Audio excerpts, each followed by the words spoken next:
polls? Well, if you look at these public polls, we continue to see how inaccurate they are. If you go back 4 years, a week to go, in my race against Michael Bloomberg, the polls had, I think it was going to be a blowout. It was going to be a landslide. That didn't happen.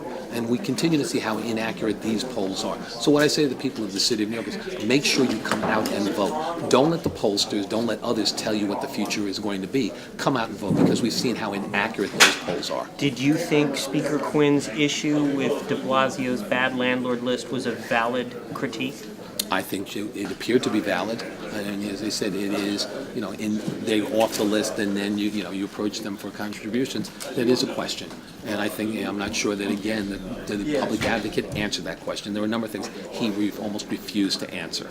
So that was another question, along with the term limit question, along with the member items. A lot of things the public advocate didn't answer this evening.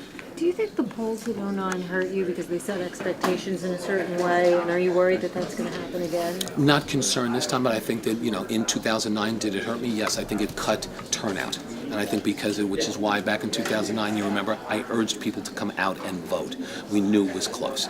Again, in 2013, don't let pollsters, when I say to the people of the city of New York, don't let others make this decision for you. Come out and vote next week. Help to shape the future of New York City. Are you skeptical of today's poll? Am I skeptical? I've been skeptical about these polls from the beginning. And I think you've heard me say, when someone would say, wow, you've inched up, or you're second in this poll, don't believe these polls. Come out and vote. These polls are horribly inaccurate.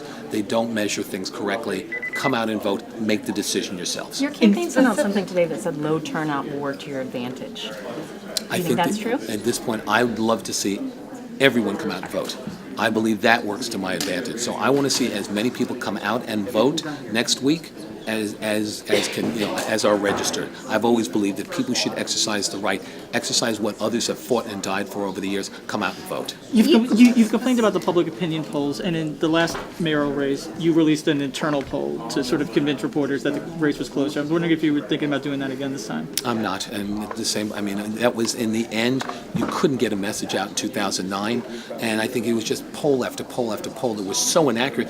But you also saw what happened. We released a poll back in 2009, and the media poo-pooed it, and they ignored it, and it turned out to be right. So no, I'm not looking to release any polls at this point.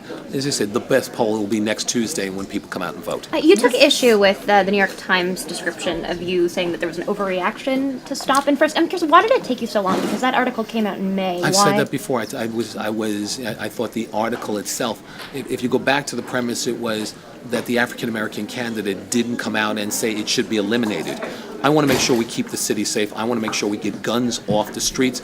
As I said, I'm tired of seeing, our children shot, and we saw the horrible situation that happened over the weekend in Brooklyn. We need to get guns off the streets, and at the same point, make sure that people's human rights, that their civil rights aren't violated. We can do both. Did you use the word overreaction? Yes, but it was also in saying that, as opposed to, we were coming to the end of the Bloomberg era, and at this point, to pass legislation to be able to do things then, we're about to go into a new era. And as I pointed out, as the mayor, I'll eliminate profiling. I'm not going to allow the continual misuse and abuse of stop and frisk. The numbers also changed dramatically during the last year and a half. The numbers, something. What is because it is 550,000 as opposed to 700,000. That's right. As long as we have quotas, as long as stop and frisk is misused, as long as people are profiled, then there's something wrong. And we can get rid of profiling. We can make sure that that people aren't stigmatized, that they're not stopped because of the color of their skin or because of who they or what they look like, and make sure that we keep this city safe. What do you make of John Woo's attacks on you tonight in your time as controller? You'll have to ask John about that. I am very proud of the record that I had as comptroller of the city of New York. I think that, when you look at so many people who ran in 2009, they talked about doing the job the way Bill Thompson did. I'm proud of my record when I was city controller. Do you think he's done a better job? Something, I'm not going to get into that. I'm very proud of my record as controller. Could you specifically address, and I know you say that external polls are not valid, but specifically the fact that almost 50% of black voters are going for de Blasio. Do you feel that you're not doing enough to court the black community? I think that I continue to reach out to all communities as well as the black community across the city of New York. I'm confident that black voters are going to be supportive, not based on the fact that I'm black, based on the work that I've done over a period of decades, based on the fact that I continue to reach out, based on the fact that I put forward a strong vision for the future of the city that talks about fairness and equity. So I'm very confident that black voters will be strongly supportive. And again, if you want to believe those polls, good luck. I have a bridge I want to sell you. There was a story that said you were going to bring in Congressman Clyburn, I think John Lewis, to come in and campaign for you. What are they able to tell New Yorkers about who their next mayor should be? Well, I think that there are members of Congress who have watched my work over a period of years, or some who have worked with me. You look at people like Maxine Waters. Maxine realized and watched the work that I did as comptroller of the city of New York and realized I was a national advocate for minority and women-owned businesses. She's been a supporter and a friend based on the work that I did.